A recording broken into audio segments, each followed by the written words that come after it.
deila því í dag. Nú, en ég heiti Ingi Vífill og verkefnastjóri hjá Nýsköpunarmiðstöð Íslands. Sveinbjörg Rut verkefnastjóri hjá SSNVAF og Kristján Þ. Halldórsson sem talar klukkan 14:30. Hann sérfræðingur á þróunarsviði Byggðastofnunar. Nú, við viljum kannski byrja á því einmitt að benda á það að fyrir þau ykkar sem eru hér á norðvesturhorninu og víðar landið þá standa náttúrulega atvinnuþróunarfélögin og Nýsköpunarmiðstöð Íslands. Við erum að veita aðstoð og ráðgjöf með umsóknir. Þannig að ef þið eruð í umsókn og nú þegar, þá hægt að hafa samband við okkur og fá aðstoð við að klára það. En það hægt að hafa samband við okkur meðal annars í gegnum ssnvaf.is og í gegnum nmi.is. Og eins og þið vitið þá náttúrulega stór umsóknarfrestur hjá Tækniþróunarsjóði núna 15. Þannig að við getum aðstoðað með það. Já, að gera að heyra í okkur og fá okkur svona aðeins til þess að spegla verkefnið eða að lesa yfir. Það verður örugglega minnst á það einu sinni eða tvisvar að fá okkur til þess að lesa yfir.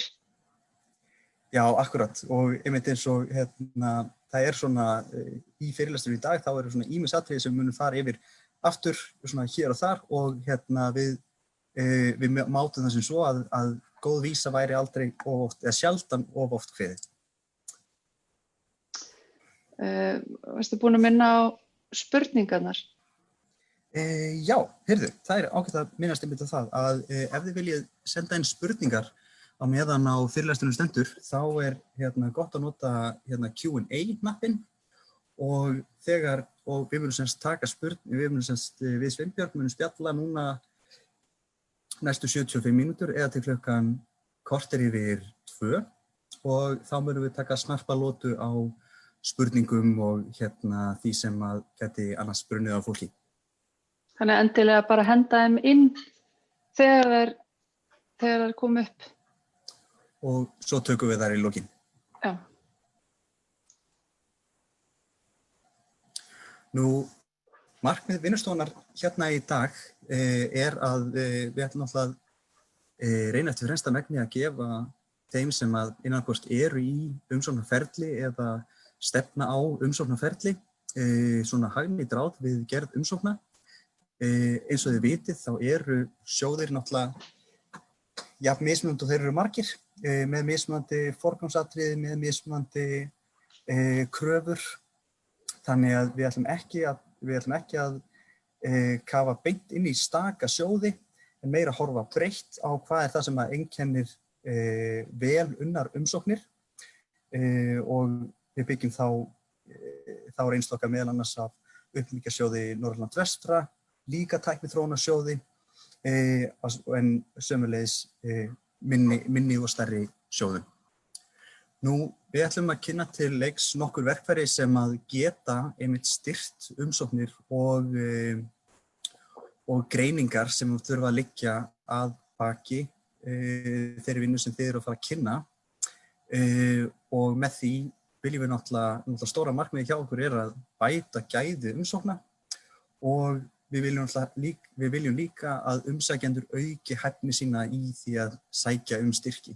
Af því að af langri fenginni reynslu þá það að fyrsta umsókn sem að vinnur fær yfirleitt synjun nema að sé ekstra góður og þannig að mér finnst eiga svolítið við í þessu tilviki að enginn var smiður í fyrsta sinn. En að sama skapi við kannski horfum líka svolítið til sjóðsnefnda að við viljum mjög gjarnan að þessi vinnustofa leggja hönd á plófið að fækka umsóknum sem eru ófullkomnar og af því að það náttúrulega ótrúlega þreytandi að maður búinn að leggja mjög mikla vinnu í umsókn að flaska svo einhverjum formsatriðum sem gera það verkum að umsóknin ekki lesin. Já, það getur verið mjög leiðilegt að sjá þegar það eru góðar hugmyndir og jafnvel umsóknin samt góð, vel skrifuð, en svo kannski þarf að skila inn staðfestingu á samstarfi og það kannski alveg til staðar, en það gleymist bara að senda það með inn. Þar með kemst umsóknin því miður ekki áfram fyrir matsnefndina. Akkúrat.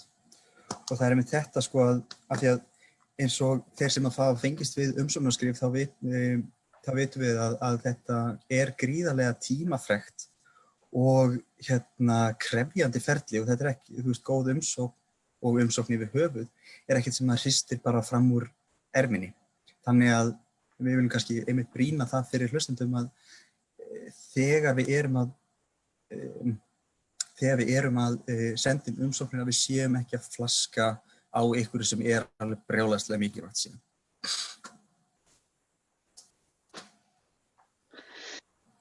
Já, að því sögðu þá verðst að minnast að það vandar umsóknir þær taka tíma og umsóknirnar þær endurspegla yfirleitt tímann sem lagður í gerð þeirra. Þannig að ekki byrja að skrifa umsókn á síðasta degi umsóknarfrests. Það ekki líklegt til árangurs. Ég sá í lista sem Poppins & Partners voru með. Þar þau að reikna með 5 vikum fyrir umsóknarfrest. Mögulega, það fer auðvitað kannski eftir stærð sjóðsins, en ég gæti alveg trúið að í sumum tilvikum gæti verið að tala um lengri tíma. Til dæmis eins og núna þá umsóknarferli hjá Uppbyggingarsjóð Norðurlands vestra, það yfirleitt auglýst í október. Þannig ég myndi alveg mæla með því að fólk fara að huga að því núna til þess að melta hugmyndina með sér og fara að kynna sér kostnaðarliði og annað slíkt. Þá ber að minnast á að, eins og ég kom inn á að betur sjá augu en auga, vinnið saman, fáið einhver til þess að lesa yfir, gott að vera með hóp, ef það einhver hópur sem stendur að verkefninu, vinnið þetta saman. Þá minni líkur á því að einhver mistök eigi sér stað og eins látið lesa yfir því að það vill oft verða þannig að þeir sem eru tengdir verkefninu, þeir eiga svo erfitt með að setja sig, standa fyrir utan verkefnið, hvernig það fyrir almennan leikmann að skilja það. Af því að það sem, eins og kannski ef ég með eitthvað verkefni og mér finnst svo sjálfsagt ef ég að fara í jarðarberjaræktun, þá finnst mér svo sjálfsagt að fólk viti það að það þurfi að undirbúa jarðveginn og það, en það ekki allir sem eru með þessa þekkingu. Þannig að það skiptir miklu máli að skýra vel hvað verið að fara í og þess vegna gott að láta lesa yfir til þess að forðast þá hættu og eins bara efnislega og líka varðandi málfar og stafsetningu. Skoðið líka umsóknareyðublaðið vel, lesið úthlutunarreglur og í sumum tilvikum þarf að einhver fylgjugögn sem verða að fylgja með. Þannig að gott að skoða það mjög vel. Eins líka eins og ég kom inn á að fá ykkur til að lesa yfir að sá aðili þá getur komið með einhverja ábendingu, ef það eitthvað sem hann skilur ekki og þá skapast þá tækifæri til þess að betrumbæta umsóknina. Mér finnst þetta mjög áhugaverður punktur, Sveinbjörg, hversu mikilvægt það að ganga ekki út frá því að lesandinn skilji verkefnið. Það rauninni að það mjög ólíklegt að sá sem les umsóknina hafi þær forsendur sem þú, umsækjandi, sem sérfræðingur á því sem þú ert að gera, hafi þessar forsendur. Þannig að það ég veit að ég frekar óhrættur við að segja ef að það er eitthvað sem í svona ferlum sem ég skil ekki, þá segi ég bara will you please dumb it down for me og það er oft það sem við þurfum svolítið að gera, við þurfum að gera hugmyndina mjög skýrar, við þurfum líka að muna að náttúrulega sjóðsnefndirnar að fara í gegnum mjög mikið af umsóknum í flestum tilfellum, þannig að það er mjög gott að hafa það í huga að mannleg athygli er takmörkuð auðlind. Akkurat.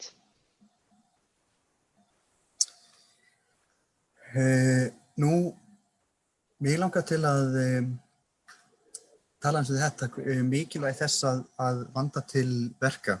Minn bakgrunnur er meðal annars í grafískri hönnun og þetta er eitthvað sem bæði ég met en líka alltaf mjög mikilvægt að fólk sé að huga að heildar yfirbragði umsókna.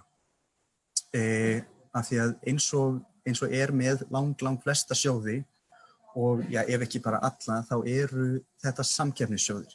Það er að segja, umsóknir og verkefni eru borin saman á samkeppnisgrunni. Í því felst að það eru náttúrulega mjög margir hituna, mismargir eftir atvikum og þannig að við þurfum einhvern veginn að finna leið til þess að láta okkar umsókn vera standa betur út úr hópnum, vera meira aðlaðandi eða meira trúverðug. Þannig að það er eitthvað sem skiptir ákaflega miklu máli. Styrkjunum er náttúrulega úthlutað á grunni gæða verkefna og gæða umsókna hverju sinn og þetta tvennt er náttúrulega eitthvað sem kannski eitt útilokar ekki annað í þessu. Að gæði verkefna endurspeglast líka að vissu leyti í gæði umsóknurinnar. Það er að segja, ég tek sem dæmi, ef að aðili sem að flaskar á mjög mikilvægu atriði sem segjum bara fjöldi slæða sem á að skila inn eða lengd myndband sem á að skila inn, er líklegt að slíkur aðili muni huga að öllum, ég setur hann gæsalappa smáatriðum sem þarf til þess að uppfylla mjög krefjandi og umfangsmikið verkefni. Þannig það er náttúrulega líka eitthvað sem við verðum að hafa í huga. Flestir umsóknarsjóðir eru með gera kröfur til verkefna, að það er að segja að verkefnið falli annaðhvort innan ákveðins málaflokks eða að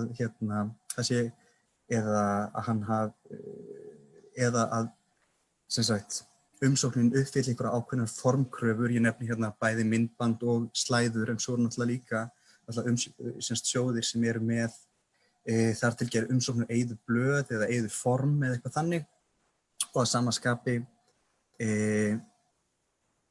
samaskapi krafa fylgiskjöl. Þannig að það er mjög mikilvægt þegar við erum í þessu ferli að passa upp á það að við séum að fara í gegnum öll skjölin og við séum að skila öllu því sem við eigum að skila og jafnvel aðeins meira. Af því að ef við gerum bara hlutina aðeins betur en samkeppnin, þá erum við strax orðin aðeins líklegri til þess að fá styrkin.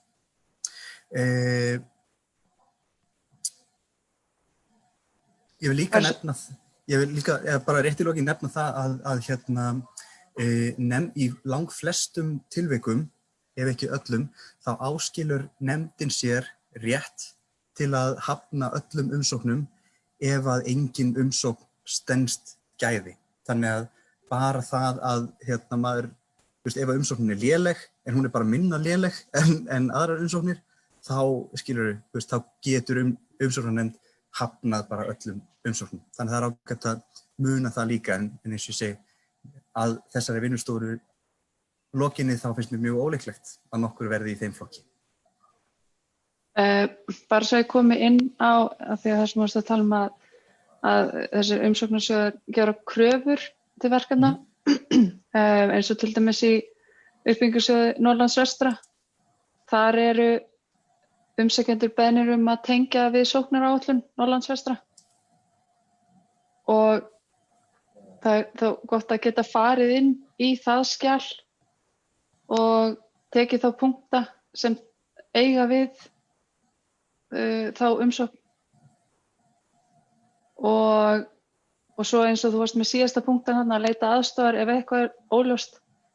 Ekki hika við að hafa samband við starfsmenn Nýsköpunarmiðstöðvar, SSNVF, Tækniþróunarsjóðs eða þess sjóðs sem umræðir ef það er eitthvað sem er ekki ljóst.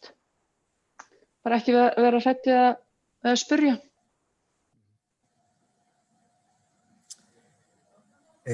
Býttu nú við, var eitthvað sem ég ætla að... Nei, það kemur sennilega. Ég sennilega tweet ekki Putin einhvers staðar annars þar, þannig að hann kemur á. Já, hann kemur örugglega eftir. Herðu, þá er það með úthlutunarreglur og leiðbeiningar. Það er að lesa úthlutunarreglunar vel og vandlega. Þegar þar kemur fram hvernig verkefni eru styrkt og hvað er styrkhæft. Bara því að ég er með hérna úthlutunarregluna fyrir fram mig fyrir uppbyggingarsjóðinn. Það er talið upp eins og til dæmis í styrkhæfum kostnaði að laun séu styrkhæft, vinnuframlag, ferðakostnaður, aðföng og aðkeypt þjónusta. Svo er líka talið upp hvað er ekki styrkt. Þannig að skoðið þetta mjög vel. Hvað er styrkhæft og hvað ekki. Það er sjaldan að sé styrkhæft að kaupa tól og tæki en þú veist eins og hjá okkur þá eru aðföng, þá er hægt að setja 25% af kaupverði þeirra. Það er nú einhverju sjóðir sem er að styrkja tól og tæki en það þarf bara að skoða eftir hverjum sjóði fyrir sig. Það er bara gott að passa upp á það að vera ekki að setja einhvern kostnað inn í umsóknina sem er síðan ekki styrkhæfur. Og eins skoða fyrri úthlutanir, hvernig verkefni hafa verið að fá styrk í gegnum tíðina. Passar það við ykkar verkefni.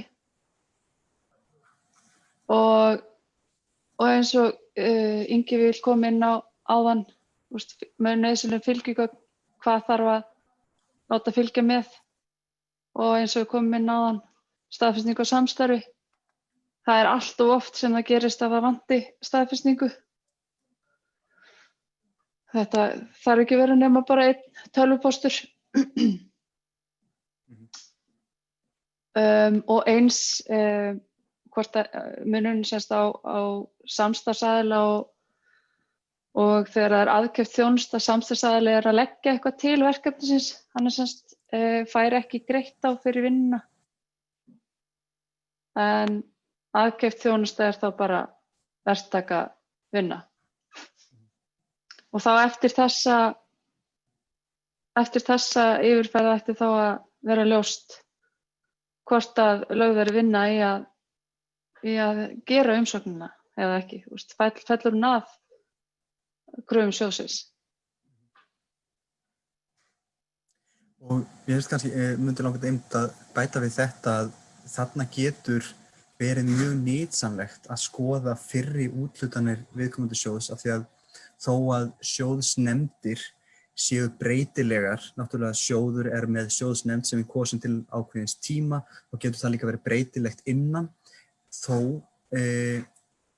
en þó að manneskjurnar sem er í sjóðsnefnd taki breytingum og breytist og jafnvel að þeirra áherslur persónulega breytist bara milli ára, þá er engu að síður kjarninn í hverjum sjóð helst. Ég tek sem dæmi bara eins og uppbyggingarsjóður Norðurlands vestra sem Sveinbjörn nefndi hérna áðan, að þetta er uppbyggingarsjóður Norðurlands vestra. Þannig að sækja með verkefni á höfuðborgarsvæðinu, það er bara algjört no-go. Að sama skapi til dæmis eins og fræsjóðurinn hjá Tækniþróunarsjóði sem er náttúrulega mjög mikilvægur sjóður fyrir mjög marga. Ég var að rannsaka hann og ég að ég var að athuga hvort að það geti verið möguleiki fyrir verkefni sem ég var að aðstoða í, í umsóknum, en komst að því að þetta er eiginlega fyrst og fremst hafa aðalega verið tæknitengd verkefni sem hefur verið að styðja þar, þó ég vil náttúrulega sjálfsögðu ekki fullyrða að það séu önnur verkefni sem koma til greina, þá þetta virðist vera aðalega tæknitengd verkefni sem hafa verið þar. En þannig að sko áherslur úthlutunarnefndar er oft hægt að lesa svolítið út frá því hvers kyns verkefni hafa verið studd áður. Akkurat.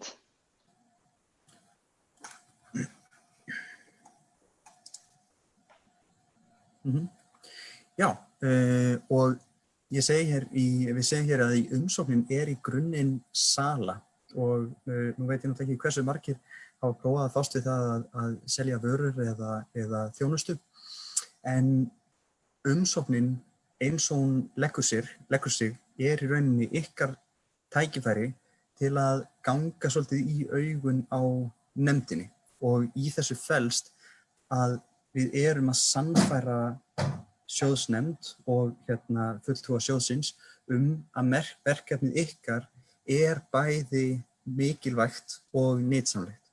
Og þegar ég tala hér að mikilvægi þessa verkefni sé bæði mikilvægt og nytsamlegt, þá erum við oftast nær að horfa á svolítið stærri skala. Það er að segja það að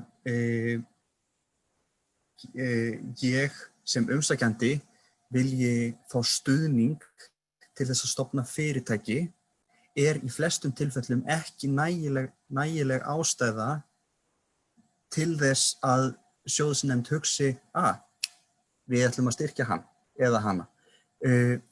Hvar aftur á móti ef að verkefnið hefur það að leiðarljósi að hafa jákvæð afleiðuáhrif til samfélagsins eða annaðhvort nær eða breiðara samfélags, þá erum við strax komin með allt annan umræðugrundvöll af því að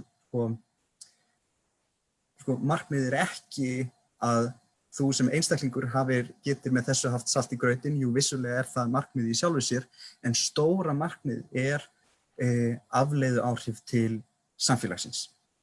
Þannig að og í þessu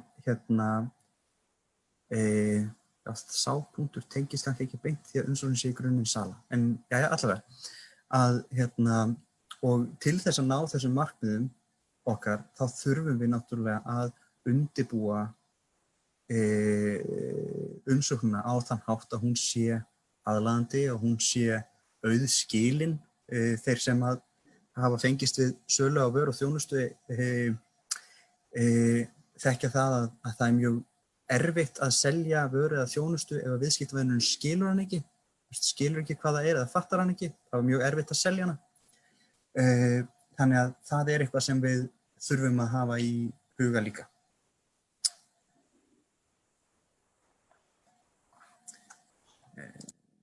Akkurat. Nú, að samaskapi langar mig einmitt til að tala svolítið það að mikilvægi þess að læra af reynslunni. Rétt eins og ég sagði áðan að fáir voru smiðir í fyrsta sinn eða mikill vinnihluti, að það gildir svolítið þetta líka að hver umsókn sem að fær höfnun frá hver umsókn sem þið gerir sem fær höfnun mun, ef að fólk velur að læra af reynslunni, fær ykkur nær því að gera betri og vandaðri umsóknir. Og ég þekki það sjálfur að það er mjög auðvelt að falla í þá gryfju að úthlutunarnefndin var svo glötuð eða þetta er sennilega pólitískt eða þetta var bara af því að umsóknarfrestur var á mánudegi eða föstudegi eða miðvikudegi eða hvernig sem sko. Það er mjög auðvelt að falla í þessa gryfju og ég vil í rauninni bara hvetja fólk til að forðast það af því að þegar öll á botninn hvolft þá hver og einn umsækjandi ábyrgur fyrir, hver og einn umsækjanda teymi ábyrgt fyrir sínu framlagi og fyrir því verki sem þau skila og ef að sjóðsnefndin metur það sem svo að hún uppfylli ekki þær kröfur sem hún gerir hverju sinni, þá er ósköp lítið við því að gera. Það er mat nefndar og það er okkar að sætta okkur við það. En hins vegar, eins og með öll samskipti og með bara lífið sjálft, þá leitast maður við því að vera alltaf að læra. Þannig að ef við sjáum það að við erum kannski að sækjum í sama sjóð aftur og aftur og aftur og fáum alltaf nei, þá hvet ég fólk til að vera opið fyrir þeim möguleika að fólk sé að gera eitthvað sem er á skjön við áherslur nefndarinnar. Og einmitt, rétt eins og Sveinbjörg nefndi hér áðan að fulltrúar atvinnuþróunarfélagana og Nýsköpunarmiðstöðvar Íslands, okkar hlutverk er að leiðbeina fólki í þessum ferlum og vera þessi spegill sem oft er mjög gott að hafa þegar við erum að fást við þetta. Þannig að það er, eins og ég segi, þetta er okkar hlutverk og hjá ríkisstofnunum þá eru ákveðin fjöldi tíma sem er bara endurgjaldslaus í svona vinnu. Ég veit ekki alveg hvernig það er hjá eins og SNVF, en það er allavega ákveðin tími sem er hjá NMI. Hvað er það tímum hjá SNVF? Það var einhvern tímann skilgreint sem, ég man ekki hvort það var 20 eða 40 tímar, en það er allavega frekar vel á hvert verkefni, sko. Akkurat, og það er einmitt, við erum á svipuðum slóðum hjá NMI, þannig að ekki hika við að leita í þau bjargráðu þá hjálp sem er til staðar. Og svo að sjálfsögðu eru náttúrulega mjög margir, mjög færir sjálfstæðir einstaklingar, eða það er að segja sjálfstæð fyrirtæki sem taka sér þessa þjónustu, sem hafa þá líka tækifæri til þess að öðlast enn meiri sérhæfingu innan bara þessa, því að eins og er með bæði Nýsköpunarmiðstöð og atvinnuþróunarfélögin, við erum alltaf með mörg járn í eldirum með ýmiss konar verkefni, þannig að þið vitið af þeim valkostum að það er ýmislegt í boði hvað varðar hjálp við svona umsóknir. Algjörlega.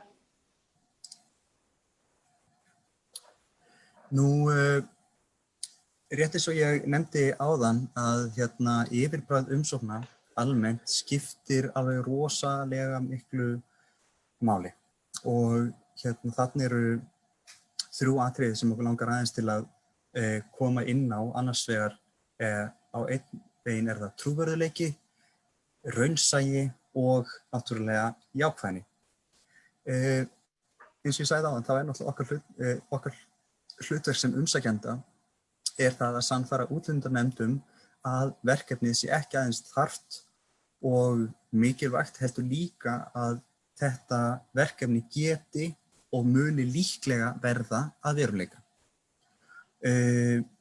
Það eru nokkrir þættir sem að spila þar inn í og þar má meðal annars nefna trúverðugleiki umsækjanda.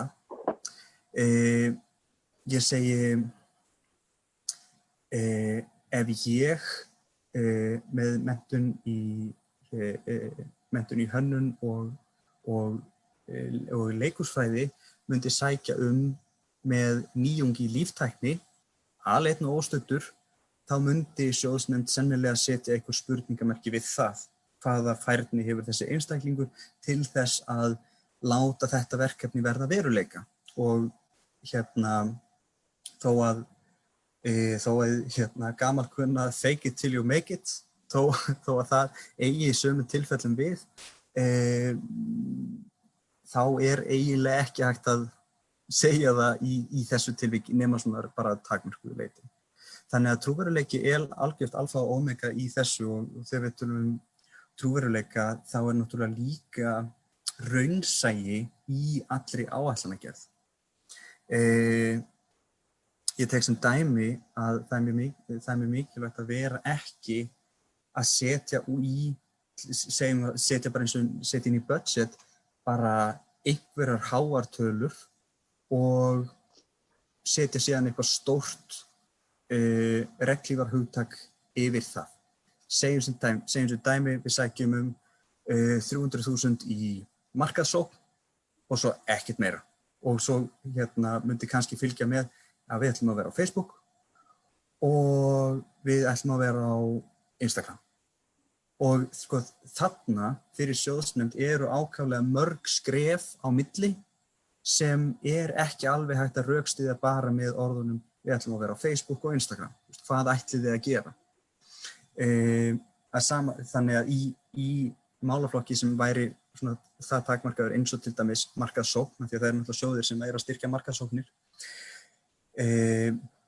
að þá mjög mikilvægt að við séum að tíunda það með nákvæmum hætti hvernig sú markaðssókn á að fara af stað, við séum að setja fram hlutföll, við séum að setja fram upphæðir og að sama skapi að við sem umsækjendur séum trúverðug í því að fylgja þessu eftir. Og ef við sem umsækjendur eru það ekki, að við séum þá að fá inn fólk sem trúverðugt í því. Ég nefnilega sem dæmi, þarna getur við til dæmis verið markaðsstofa eða auglýsingastofa eða hvernig sem það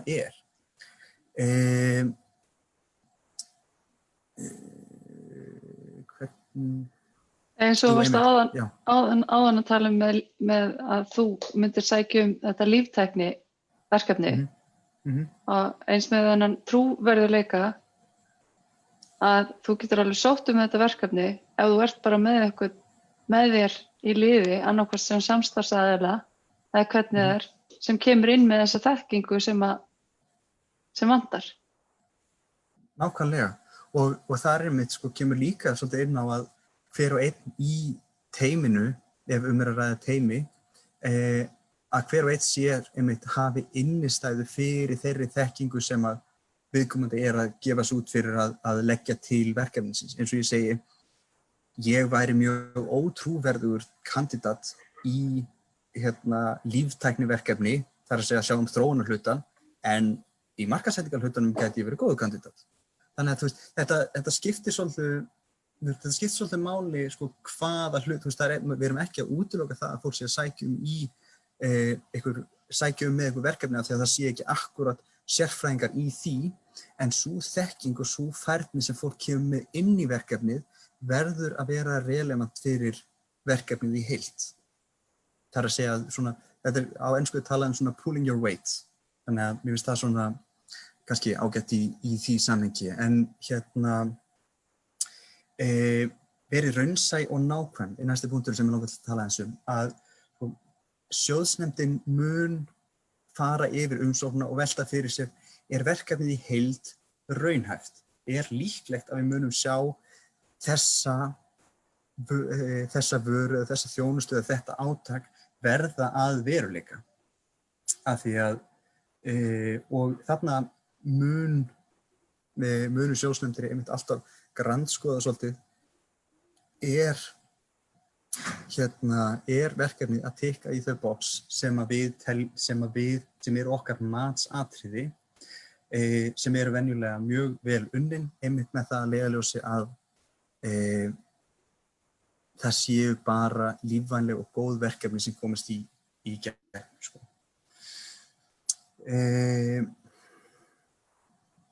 Og einmitt eins og Sveinbjörg nefndi hérna áðan að það mjög mikilvægt að þarna sé fólk að afla upplýsinga og hafi þær nákvæmar. Segjum sem svo ef að ég nefni til dæmis bara hluti af verkefni sé að setja heimasíðu, að það fylgi þá með tilboð frá vefhönnuði sem nákvæmlega útskýrir hvað í hverju sú vinna felst og oftast nær svona tilboð endurgjaldslaus, en þið getur líka, það alveg hægt að lenda í því að þurfa að borga fyrir tilboð ef að það í þessum tilgangi. Þannig að sjóðsnefndin sjái að ykkur alvara með þetta verkefni alla leið, að sé ekki bara eitthvað svona, já þetta svona cirka 400.000. Að lokum, af því að ég svo ég sé nú ekki alveg negative Nancy í gegnum þetta allt saman, að þá mjög mikilvægt að þið sem umsækjendur séð jákvæð og bjartsýn og að þið trúið á ykkar verkefni. Það er að segja að þið séuð all in í þessu verkefni.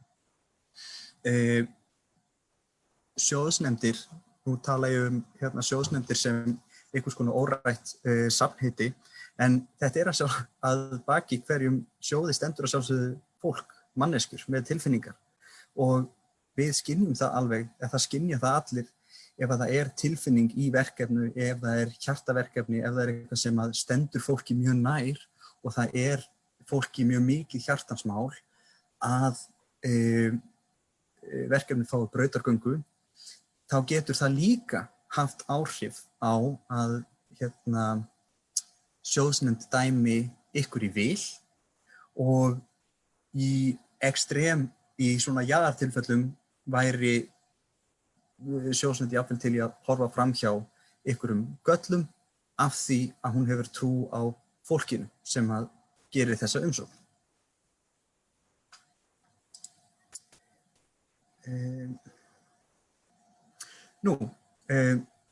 Svo ég haldi áfram yfirbragð umsókna að í sumum samkeppnissjóðum þá eru umsækjendur beðnir vídeó eða slæðsýningu í ákveðinni lengd. Það getur verið að vídeó allt frá 2 upp í 5 mínútum eða slæðsýningur, ég nefni aftur Fræ, þar er beðið 10 slæður. Og í slíkum tilfellum þá er mjög mikilvægt að hugmyndin flaski einmitt ekki á útliti og framsetningu. Að ef myndband má að hámarki vera 2 mínútur á lengd, þá er mjög mikilvægt að myndbandið sé ekki lengra en 1:59 sekúndur. Af því að dómnefndin mun alltaf dæma út frá fyrstu 2 mínútum. Þannig að ef það eru einhverjar upplýsingar sem að koma á ef að fyrstu 10, 15, 20 sekúndunar fari í eitthvað svona, byrju nú við, heyrðu, hvar var þessi takki, eitthvað svona, og vídeóið endar í 2:20, 2:50, 2:30, eitthvað þannig, þá mun sjóðsnefndin alltaf bara horfa á fyrstu 2 mínúturnar. Þannig að það er mjög mikilvægt einmitt að hafa það að leiðarljósi að sama skapi með ef við erum að tala að það eigi að vera ákveðin fjöldi af slæðum sem fylgir með, þá er mjög mikilvægt að þær séu hvorki fleiri og eða þó þær megi svo sem vera færri. En ef það er brýnt fyrir því að það séu 10, þá viljum við líka hvetja fólk einmitt til að það séu bara 10. Og eins og ég segi það er mikil synd að hafa unnið mjög mikla vinnu og jafnvel mjög góða vinnu, en hún kemst síðan ekki til skila út af einhverjum formsatriðum. Í þessu tilviki þá langar mig líka til að spjalla aðeins það hversu mikilvægt það er að raða upplýsingum í rétta röð. Af því að það er af því að flestar sjóðsnefndir eru ekki að taka eitthvað brjálæðislega langan tíma í að lesa hverju eina umsókn. Hún er ekkert eitthvað lúslesin í fleiri daga og bara eitthvað til þess að ná að skilja konseptið. Af því að við höfum frekar takmarkaðan tíma til þess að koma hugmyndin okkar til skila. Og þar getur til dæmis verið, ég segi eins og dæmi það getur verið mjög freistandi að bregða fyrir sig orðum eins og 4. iðnbyltingin og allt í skýinu og straumlínulagað og alls konar svona buzzwords. En ef það er engin konkrét hugmynd á bakvið það, þá er mjög mikilvægt, þá mun sjóðsnefndin að sjálfsögðu sjá það. Sjóðsnefndin mun spyrja, hvað ætlið þið nákvæmlega að gera. Þannig að þarna er ákveðin svona, balancing, þetta er ákveðin jafnvægisdans sem við þurfum að finna. Að jú, vissulega, til dæmis eins og ég nefnir svo dæmi, heimsmarkmið. Heimsmarkmið Sameinuðu þjóðanna eru mjög mikilvæg, eru koma almennt mjög mikið fram í umsóknum þessa dagana og þessa mundir. Og þá er mjög mikilvægt að við séum að fylgja því algjörlega. Að við séum að fara þá, jú, við erum að tekka í þetta heimsmarkmið. Þetta er heimsmarkið, af því að þetta er eitthvað sem sjóðsnefndin mun skoða. og samaskapi sko, ef þið hafið tök á því að velja fallegar myndir fram yfir ljótar myndir, þá alltaf góð hugmynd að gera það. Heyrðu. Herra, já. Efnistök, mikilvægt að halda þeim einföldum. Setið punkta niður á blað verkefnið og reyna þá að vinna textann út frá því. Setjum þannig upp skipulega og endurraða þá eftir því að þetta gæti komið í einni bunu hjá manni. Svo maður alltaf, nei, heyrðu, já, alveg rétt. Það er þessi liður sem þarf að koma inn í, að setja þetta niður á blað fyrst, sjá þetta fyrir sér og vinna svo áfram með þetta. Og enn og aftur fá einhvern til þess að lesa yfir, svo að sé alveg öruggt að þetta skiljist, þannig að það fari ekkert á millimála. Þannig að þetta þarf bara að vera einfalt, hnitmiðað og án málalenginga. Ekki vera með nein óþarfa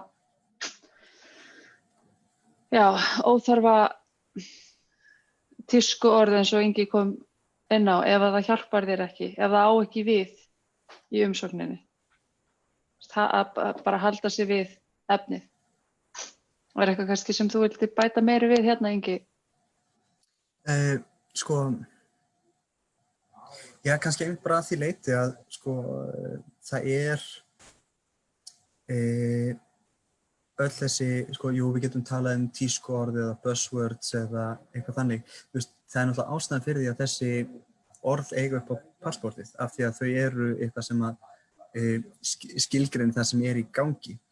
En fólk ber að varast svolítið að nota þau í von að það hilmi yfir að það sé kannski ekki nefn bein konkrét hugmynd að baki. Ég tala til dæmis að bara umsókn sé liður í því að innleiða fjórðu iðnbyltinguna og hún falli að heimsmarkmiðum og svo bara punktur og hvað og hvernig. Þannig að það er mjög mikilvægt að við séum einmitt að vera bara eins, við séum að halda þessu einföldu og konkrét og bara einfalt, eins og við segjum einfalt, hnitmiðað og án, ég myndi kannski vilja skjóta þarna án óþarfa málalenginga. Akkurat. Þannig að nú mig langar til að spjalla eins þetta verkfæri sem að sennilega margir sem hafa annaðhvort fengist við verkefnastjórnun eða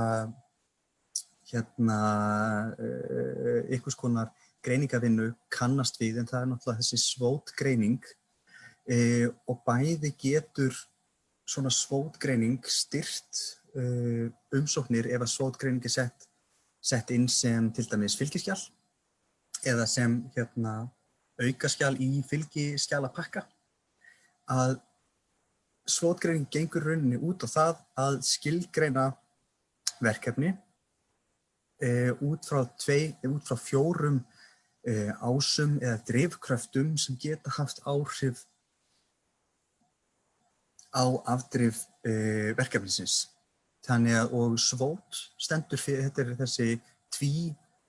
eru tveir, eins og við sjáum, þetta eru 2 ásar og 4 hólf sem myndast þar og við leitumst við að raða þessum þáttum inn í þessi box. Og SWOT er stytting á þessum 4 orðum: styrkleikar, veikleikar, ógnanir og tækifæri. Og ef við kíkjum yfir á næstu slæðu. Kannski eitt í þessu, að styrkleikar og veikleikar, það er eitthvað svona sem er innan fyrirtækis eða verkefnis og það sem að við höfum stjórn á, eitthvað sem við getum breytt. En ógnanir og tækifæri eitthvað svona sem er utan verkefnis. Já, það er mynd. Takk fyrir þetta, Sveinbjörg. Ég mun bæta þessu inn í bæta þessu klálega inn í. En allavega, hér væri eitt dæmi svona greiningu að þetta meira segja, þetta bara verkefni sem án titils. Þetta eru bara svona nokkri punktar sem ég sett upp sem gætu átt við í svona greiningu. Styrkleikar verkefnisins gæti til dæmis verið að hópurinn sem að baki verkefninu býr að mjög mikilli þekkingu og færni í þeim málaflokki sem sótt innan. Styrkleikinn það væri jákvætt í því væri að þörfin fyrir vöruna væri mjög greinanleg og að samkeppnin væri lítil sem engin. En veikleiki verkefnis gæti til dæmis verið að upphafskostnaður væri frekar mikill eða startkostnaður ef þetta verkefni sem að krefst mikils startkostnaðar. Og annar veikleiki gæti til dæmis verið að við sem teymi værum komin á markað með vöru eða vörumerki sem lítil vitund eða lítil þekking á. Þannig að það geti klárlega verið veikling. Dæmi ógn náttúrulega dæmi sem að við könnumst ágætlega við bara úr nálægð í tíma og rúmi. Það náttúrulega óvissa í ferðamanniiðnaði og það erfitt að treysta á fjölda erlenda gesta. Það getur verið dæmi ógn. Og tækifæri væri þá sem dæmi krafti lítilli samkeppni og mikilli sérþekkingar innan hópsins getur verkefni náð markaðsráðandi stöðu mjög hratt. Og annað dæmi það væri til dæmis grein í þjónustu sem lítil vitund en getur vaxið frekar hratt. Og þetta væri þá ein gerð sóknaráætlunar að búa til bara svona svolítið sinn eigin markað út frá vöru og þekkingu. Kannski að skjóta aðeins inn í, Ingi, að fólk má einmitt ekki vera hrætt við að lista upp einhverja veikleika eða ógnanir. Og þá stundum kannski hefur maður það mikla trú á verkefninu að það eru bara engar ógnanir eða engir veikleikar, en það örugglega hægt að finna alltaf eitthvað, en ekkert endilega vera að eyða einhverjum brjálægum tíma í að reyna að finna einhver 5-6 atriði, en það gott að velta þessu fyrir sér af því að ef maður veltir fyrir sér hverjir eru veikleikar og hverjir eru ógnanir, ef maður veltir því upp, þá eru meiri möguleikar á því að maður finni leiðir til þess að sporna gegn því eða til þess að bregðast við því. Þá maður undirbúinn og það gott að geta sýnt fram á það líka að það sé búið að hugsa út í þann hlutan. Mér finnst þetta mjög góður punktur einmitt, Sveinbjörg, að það að hafa farið í gegnum ítarlega greiningavinnu með til dæmis eins og verkfærum verkefnastjórnunar sýnir fram á það að umsækjendur eru búin að horfa til ýmissa aðstæðna eða sviðsmynda sem gætu haft áhrif á verkefnið. Þannig að, og það að, eins og við höfum talað að það hafa unnið trúverðuga undirbúningsvinnu og gert sér grein fyrir öllum mögulegum sviðsmyndum, þetta eitthvað sem hefur veruleg áhrif. Styrkir verkefnið alveg klálega. Alveg klálega, sko. Herði, þá það eins með nefndina. Eins og Ingi var búin að koma inn á að þá úthlutunarnefndin yfirleitt að fara yfir mjög margar umsóknir á stuttum tíma og því gott að vinna umsóknina mjög vel, þarna nota allt umsóknareyðublaðið, að fylla út í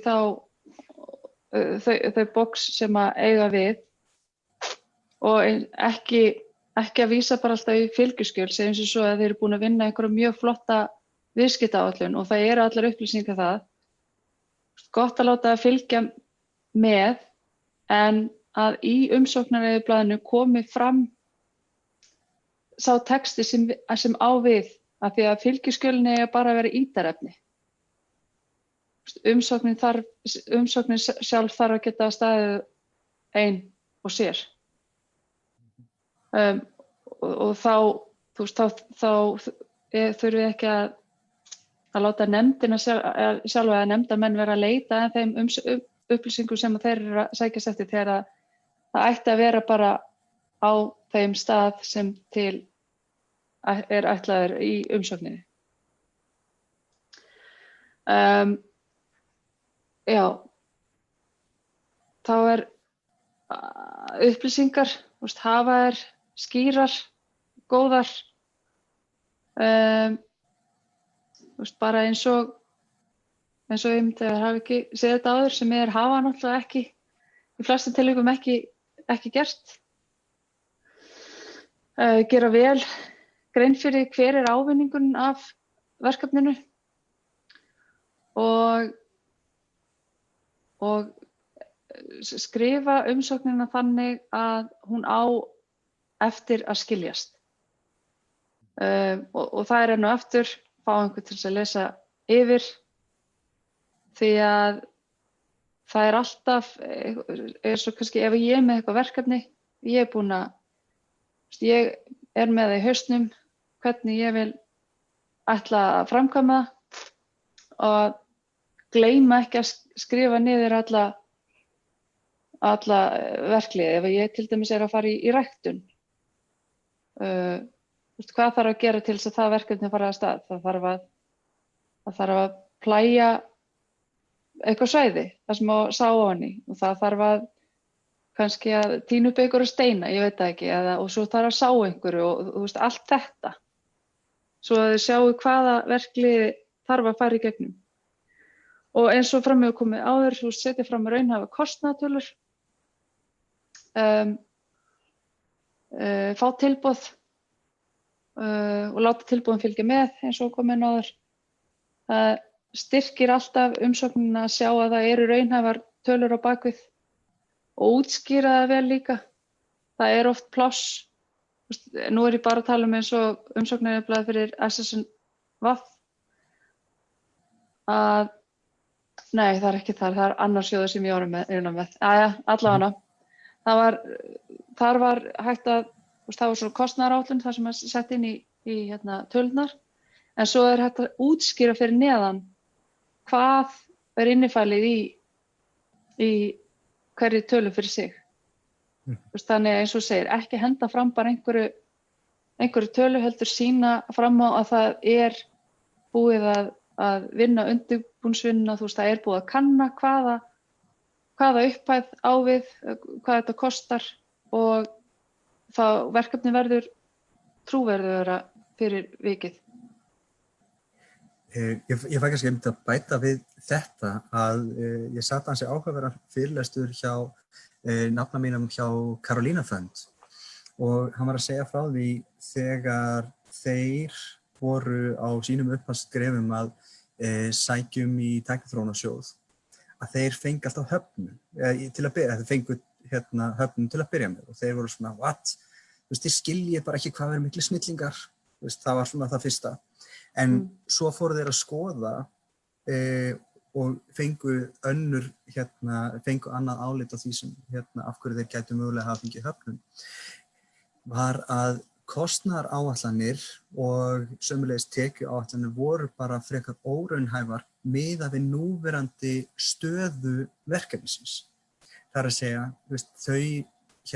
þær tekjuáætlanir eða svona prospekt sem að þeir voru með sitt verkefni, og eins og ég segi, ég að þylja hér eftir minni, eftir fyrirlestri sem ég hlustaði á, að þeir miða alltaf við einhverja framtíðarstöðu hjá fyrirtækinu, ekki það stöðu þar sem fyrirtæki var hér og nú. Þannig að það getur verið mjög freistandi að ætla að gera kostnaðaráætlun miðað við 10 starfsmenn þegar maður 1. Þannig að það eitthvað sem skiptir rosa miklu máli, að við séum að miða við verkefnið hér og nú, þó að við séum ekki að útiloka það að verkefnið vaxi fiskur hrygg, sem náttúrulega það sem við vonum. Akkurat. Með verkefnislýsingu og ávinning, enn og aftur, skrifa einfaldan og skýran texta, passa sig á því að fólk átti sig nokkuð flott hvaða verkefni snýst og passa líka að fara ekki að skreita og við erum minnst á þetta tvisvar eða þrisvar áður hérna. Nýtið leiðbeiningar á umsóknareyðublaðinu eins og til dæmis hjá Uppbyggingarsjóði Norðurlands vestra.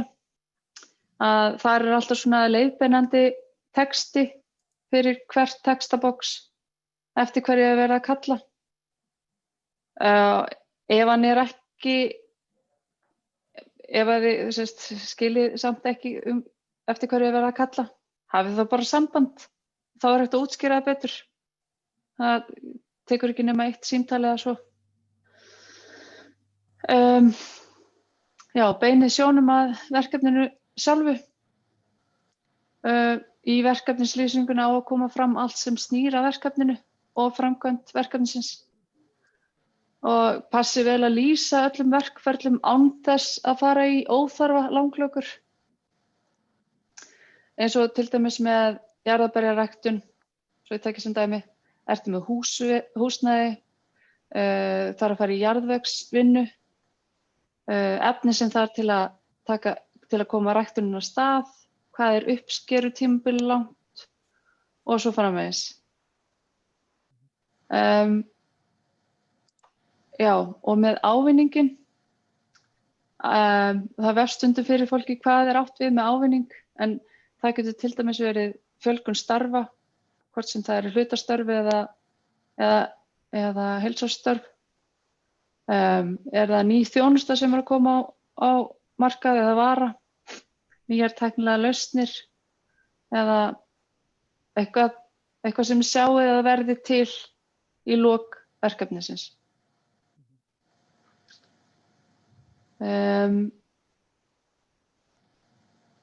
Eins og komið inn á áður, þá í umsóknarformi fyrir Uppbyggingarsjóði Norðurlands vestra, þar er óskað eftir því að umsækjendur tengi verkefni við markmið sóknaráætlunar Norðurlands vestra. Að þá að sýna fram á ávinning verkefnisins sem er þar skilgreindur sem þá menningarlegu eða listrænu gildi verkefnisins ef menningarverkefni er að ræða, og svo hins vegar atvinnu og eða nýsköpunargildi ef það er atvinnu og nýsköpunarverkefni. Og þá er eins beðið að fólk komi á framfæri hvert nýnæmi verkefnisins, þá annaðhvort á svæðisvísu eða landsvísu. Það gæti þá verið vara eða þjónusta sem er ekki í boði á svæðinu en þekkist annars staðar. Eins og til dæmis spunaverksmiðja sem er starfrækt á Suðurlandi, þá er það nýnæmi á Norðurlandi vestra. Það því að það þekkist ekki innan svæðis. Já. Mér finnst áhugavert að þú nefnir hérna með nýnæmið, Sveinbjörg, af því að þetta er náttúrulega eitthvað sem að sjóðsnefndir taka iðulega mjög mikið tillit til, þú veist, er verkefnið nýtt eða á þessi einhverja viðlíka eða hefur það einhverja nýja og einstaka nálgun.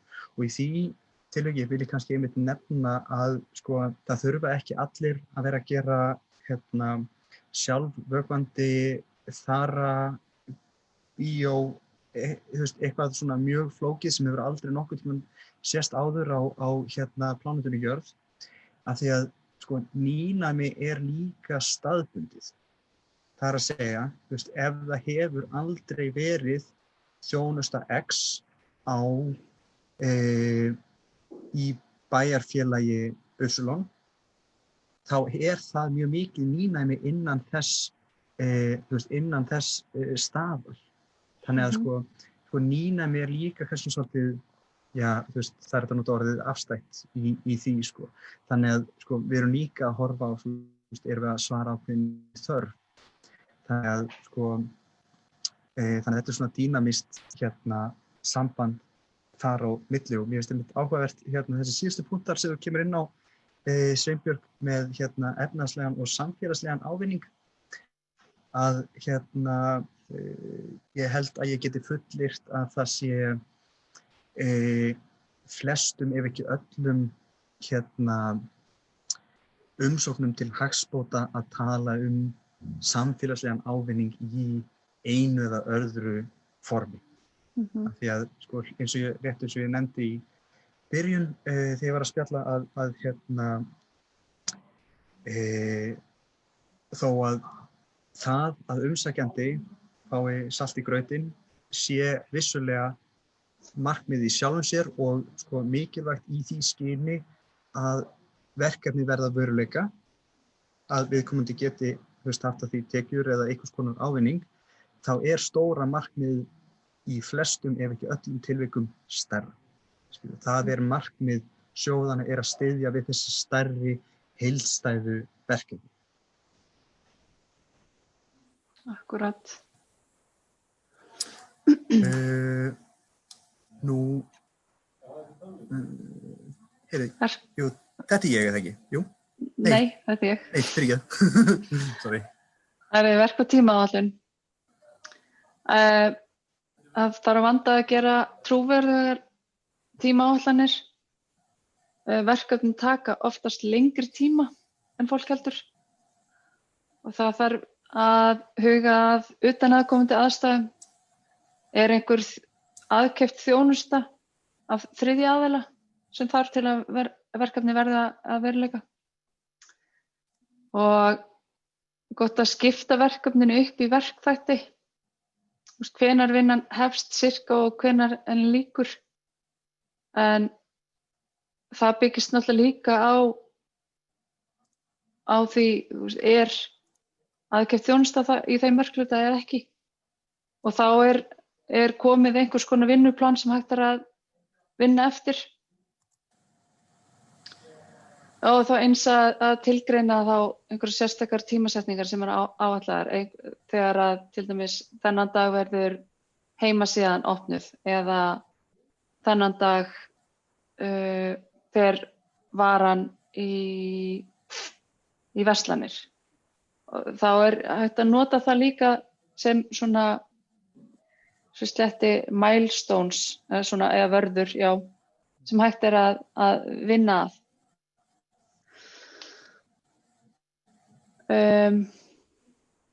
Já, ég hafði nú ekki fleira en þetta en það. En einmitt, þetta bara gott intro að því sem að ég langar til að tala eins að rétt eins og við segjum, þú veist að í mörgum umsóknarferlum þá beðið tíma ás verkefna og þá getur kannski sumum kannski vafist svolítið hvernig sýni ég fram á eitthvað tíma ás, það ekki bara, ég veit að þegar ég var að gera mínar fyrstu umsóknir fyrir einhverjum árum síðan að það bara, 1. júní þá byrja ég, þá ég samt búin að hugsa mjög lengi og 1. september þá ég búinn. Þannig að sem því verður ekki neitað að þetta tíma ás en hann svona frekar grófur. Þannig að þegar við erum að horfa á tíma ás verkefni þá mjög gott að einmitt brjóta þetta svolítið niður í minni einingar og horfa svolítið á tímaásinn með hliðsjón af þeim verkþáttum sem þarf að vinna. Í verkfærakistu verkefnastjórnunar þá verkfæri sem kallað Gantt flæðrit.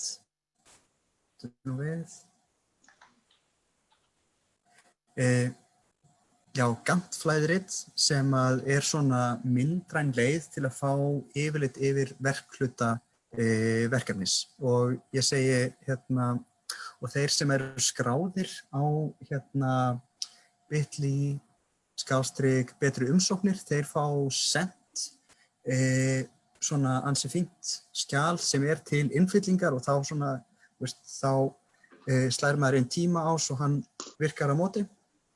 Þess breytist á móti. Þannig að en hér fyrir framan okkur erum við með mjög einfalt Gantt-plan sem bara algjörlega bootstrappað, að þá erum við í rauninni með einn, það að segja lóðrétta ásinn, þar værum við með verkhluta eða bara þau verkefni innan verkefnisins sem við ætlum að sem þarf að gera og lárétti ásinn þá tímaásinn og í gegnum þetta í þetta einfalda verkefni þá getum við svolítið séð hvenar við ætlum að vera að vinna ákveðin verkefni. Það kostur við þetta fyrirkomulag að við getum verið að vinna ákveðin verkefni samhliða og að sama skapi eins og ég segi þessi útgáfa af Gantt-plani ærið einföld. Þetta bara mjög einföld útgáfa en ef við vinnum okkur svona aðeins breiðar með það þá getum við verið til dæmis að vinna með að það sé ákveðin litur sem að tákni ákveðin aðila í teyminu.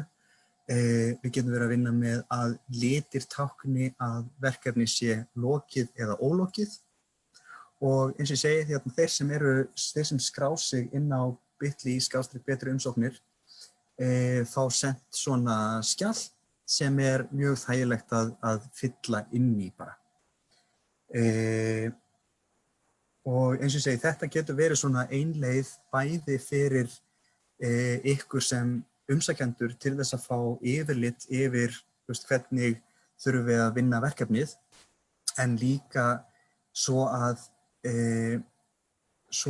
sjóðsnefndin fái betri yfirsýn yfir hvenar á verkefnið að vera unnið en líka þetta verkfæri fyrir sjóðsnefndin að meta hversu raunhæfir eru umsækjendur með svona áætlað vinnuframlag og hvað það tekur langan tíma.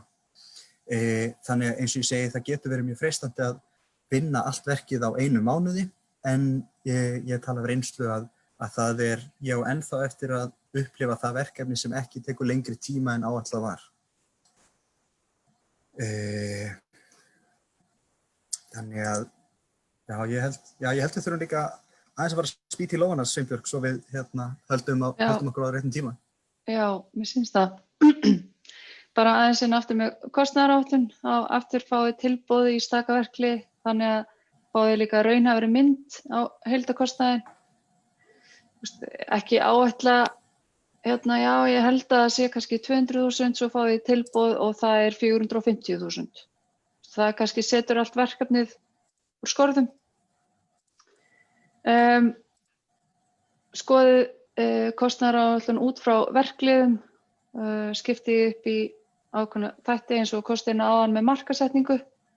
Kanniði hvað ætlið að gera, þarf að kaupa til dæmis svona roll-up eða renning, á að setja upp skilti eða hvernig markaðssetning verður, búið að gera samning við til dæmis N4 eða einhverja aðalega miðla á að kosta auglýsingar á Facebook, áætli þá í það. Þannig að enn og aftur þær þurfa að vera raunhæfar, þá líka minni líkur að það sé að komi einhverju upphæðir sem að koma óvart. Og reynið að muna eftir sem flestum verkliðum og þá koma kostnaðarliðirnir út frá því. Og enn og aftur ekki setja inn stórar tölur án útskýringar. Með fjármögnunina, þarf að passa þá að hvorki vanáætla né ofáætla tekjur. Til dæmis hversu mörg jarðarberjabox raunhæft að selja yfir verkefnatímann.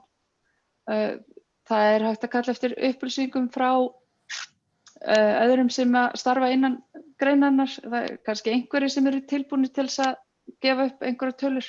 Það sakar allan ekki að spyrja, í versta falli fær fólk þá bara nei. Ef þú tala við einhvern sem á Suðurlandi, reyndu þá að miða við ef þú ert á Austurlandi eða Norðurlandi, miða tölurnar þá skalaði niður á þitt svæði. Og það gott að setja sér markmið í sölu en einmitt passa að hafa það raunhæft. því ef þú ert komið markmið þá getur þú unnið að því, þú veist, ef ég næði ekki svona, hvernig ætla ég að vinna að því að ná þessu markmiði. Með fjármögnun skiptaði þá á milli hvað er eigið framlag þá í vinnu í verkefninu, hvað er eigið framlag í beinu fjárframlagi og eins eru aðrir styrkir sem búið að sækja hvort sem það er óstaðfest eða staðfesti styrkir, því að oft ef þú ert með staðfesta styrk, það er bara styrkir verkefnið, ekki vera hræddir að setja það inn. Og ef það er önnur fjármögnun á að nýta Karolínufund, eru einhverjar tekjur sem koma inn þar og eins þarna tekjur aðgangseyrir eða þátttökugjöld eða annað.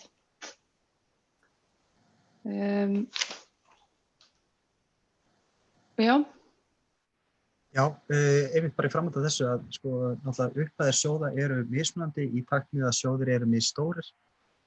Litlir sjóðir eru iðulega með minni upphæðir og stærri sjóðir með stærri.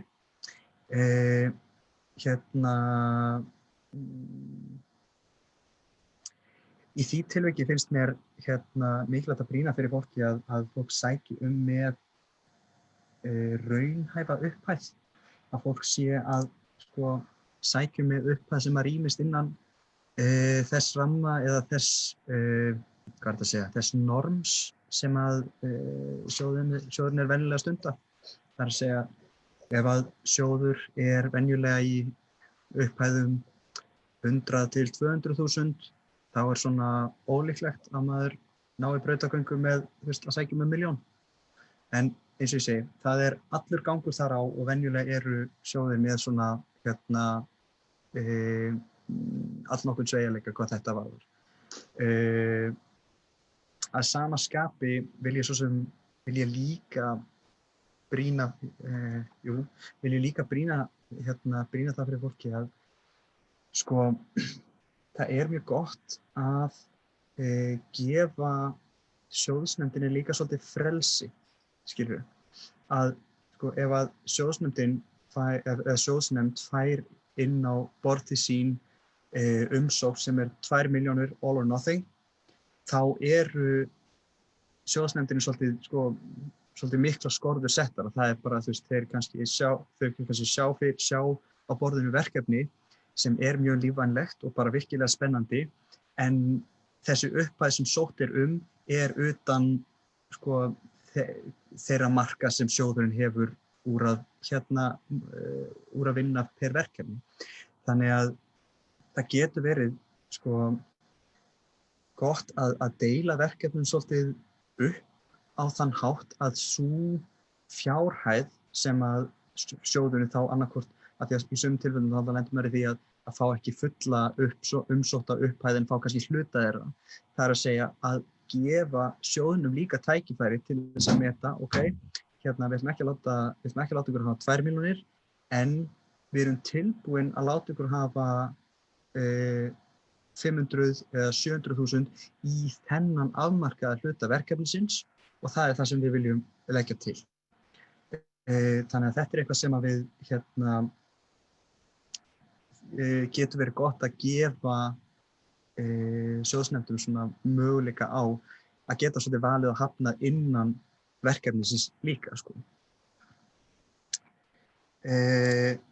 Næst að sjálfsögðu eins og það er mjög algengt að við sjáum að það sé reitur á umsóknareyðublöðum þar sem er fjallað hvaða aðra styrki hefur verið sótt og þar einmitt kemur þar skiptir bæði máli að við séum að fylla rétt inn, þú veist, ef það hefur verið sótt í einhvern ákveðin sjóð að það sé talið með, af því að það er eitthvað sem sjóðsnefnd mun telja með og samanskapi það er mjög jákvætt gagnvart sjóðsnefndinni að vita það að umsækjendur séu ekki bara að reiða sig á þetta eina fjárframlag að verkefni standi og falli með þessum eina sjóði, heldur líka að sjóðurinn hafi möguleika til þess að styðja við verkefnið en að það standi ekki og falli með því sem að sjóðurinn býður í framlag. Samanskapið með kynningu á verkefninu að sko öflugt kynningaplan hefur alveg rosa mikið að segja fyrir verkefnið að þegar við vitum það að það geta verið frábær verkefni í gangi hér og þar landið en ef enginn veit af því þá ólíklegra að þá eru bara færri sem njóta góðs af því. Þannig að við viljum að sjálfsögðu hafa það vel í huga. Þannig að, já. Herði, já, þegar að styrkur hefur fengist, þá er gerður samningur verkefni þar sem framkoma hver eru réttindi og skyldur þá styrkhafa og þá sjóðsins.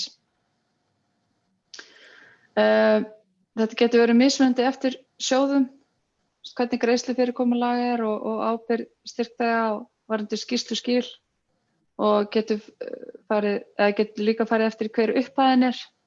Svo ég vitni nú enn og eftir í uppbyggingarsjóð Norðurlands vestra þá er hægt að skipta greiðslunum upp í þrennt ef þær eru hærri en 1 milljón en ef það er undir 1 milljón þá er þeim skipt í tvennt. Mikilvægt að halda til haga öllum kostnaði sem tengist verkefninu, vera til dæmis með sér lykil í bókhaldi ef að fólk er með bókhald á annað borð þá sem tengist þá bara þessi tiltekna verkefni. En eins að halda til haga öllum kvittunum og reikningum sem tilheyra verkefninu. Nú, ef að aðstæður breytast eða upphæðin dugir ekki og ekki séð fram á að fá fjármögnun annars staðar í verkefni, þá er hægt að afþakka styrkinn. Ef að þau séu fram á að verkefnið verði ekki að veruleika.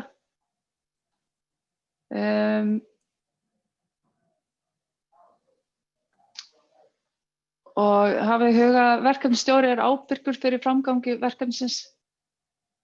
Ef að það verður einhver breyting á verkefninu, umfangi eða tímaáætlun eða eitthvað annað, þá eftir að skrifa hefur verið undir samning, að þá að hafa samband við fulltrúa sjóðsins.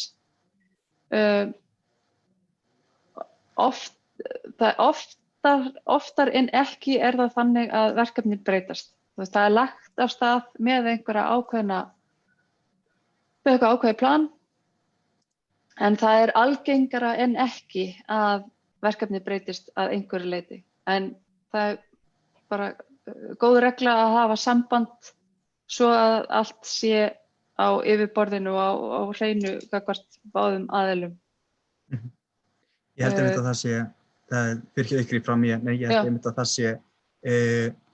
það sé verkefninu öllu til framdráttar ef það er einmitt allt upp á borðinu af því að það mun ef að það eru hlutir sem eru ekki upp á borðinu sem gætu komið upp seinna þá gæti þetta rýrt trúverðugleika umsækjanda gagnvart sjóðsnefnd síðar meir.